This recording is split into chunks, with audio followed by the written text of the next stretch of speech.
आइए आज चलते हैं 18वीं सदी के भारत में और एक ऐसे विद्रोह की कहानी को समझते हैं जिसे इतिहास के पन्नों में अक्सर उतनी जगह नहीं मिली जितनी मिलनी चाहिए थी, पर जिसका असर बहुत बहुत गहरा था। ये कहानी है सन्यासी विद्रोह की। कभी सोचा है क्या होता है जब अकाल और आस्था आमने सामने आ खड़े होते हैं, जब पेट की भूख और दिल का विश्वास एक दूसरे से टकराते हैं? बस यही सवाल इस पूरे विद्रोह के केंद्र में था। तो इस कहानी को समझने के लिए हमें समय में थोड़ा पीछे जाना होगा।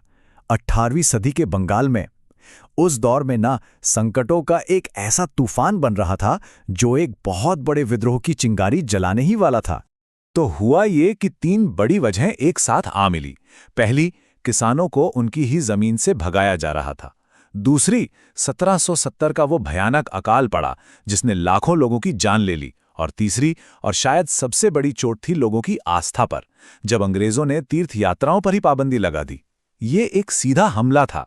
और ये सिर्फ कोरी कल्पना नहीं है। जैसा कि इस दस्तावेज में हम देख सकते हैं, ये सारी बातें उस समय के रिकॉर्ड्स में दर्ज हैं। ये इस बात का पक्का सबूत है कि हमारा ये विश्लेषण ऐतिहासिक तथ्यों पर ही आधारित है, और ये हमें बताता है कि उस दौर के लोग खुद इस हालात को कैसे देख रहे थे। तो फिर इस जुल्म के खिलाफ आवाज किसने उठाई? किसी राजा ने नहीं, किसी बड़ी सेना ने नहीं, बल्कि उन लोगों ने जिनसे किसी ने ऐसी उम्मीद ही नहीं की थी। ये थे तपस्वी योद्धा। ये विद्रोही मुख्य रूप से 2 समूहों के थे, सन्यासी यानी हिंदू तपस्वी और फकीर यानी मुस्लिम तपस्वी। और देखिए, यही बात इस विद्रोह को बहुत खास बना देती है। ये किसी एक धर्म की लड़ाई नहीं थी, नहीं, ये दोनों समुदायों का एक साझा संघर्ष था। जरा सोचिए, उस दौर में ऐसी एकता कितनी बड़ी बात रही होगी।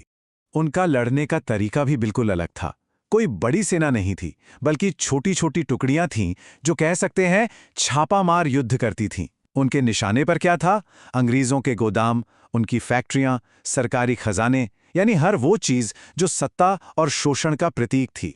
और एक बात साफ कर दें, ये कोई छोटी मोटी बगावत नहीं थी जो कुछ महीनों में खत्म हो गई हो। जैसा ये टाइमलाइन दिखा रही है, ये संघर्ष दशकों तक चला।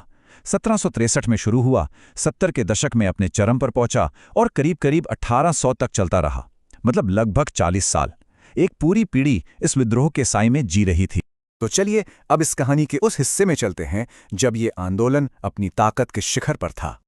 और जो उन्होंने कर दिखाया वो सचमुच हैरान करने वाला था। उत्तरी बंगाल और बिहार के बड़े हिस्सों में उन्होंने ब्रिटिश हुकूमत को जड़ से उखाड़ फेंका और अपनी, जी हां, अपनी खुद की आज़ाद सरकार बना ली। और ये एकता सिर्फ कहने की बात नहीं थी। बोगरा और मेमनसिंह जैसे इलाकों में हिंदू और मुसलमान सच में एक साथ मिलकर लड़े। एक तरफ मजनू शाह, मूसा शाह और चिराग अली जैसे नेता थे, तो दूसरी तरफ भवानी पाठक और देवी चौधरानी जैसी सशक्त महिलाएं कमान संभाले हुए थी। ये एक असली यूनाइटेड फ्रंट था। लेकिन जैसा कि अक्सर होता है, हर उठान का एक अंत भी होता है। आखिरकार इस आंदोलन को दबा तो दिया गया, पर इसकी कहानी यहीं खत्म नहीं हुई। असल में यहीं से एक नया अध्याय शुरू हुआ।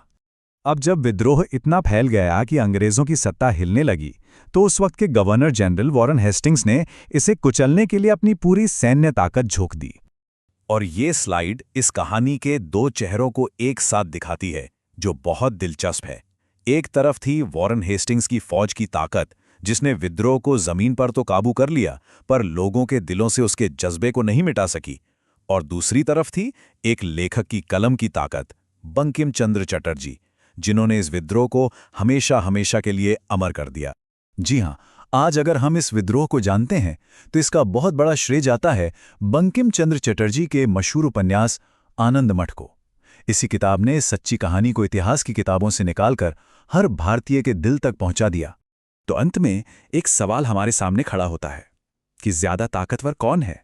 एक सेना जो किसी विद्रोह को दबा सकती है, या फिर एक कहानी जो उस विद्रोह को सदियों तक जिंदा रख सकती है? इस पर जरूर सोचिएगा।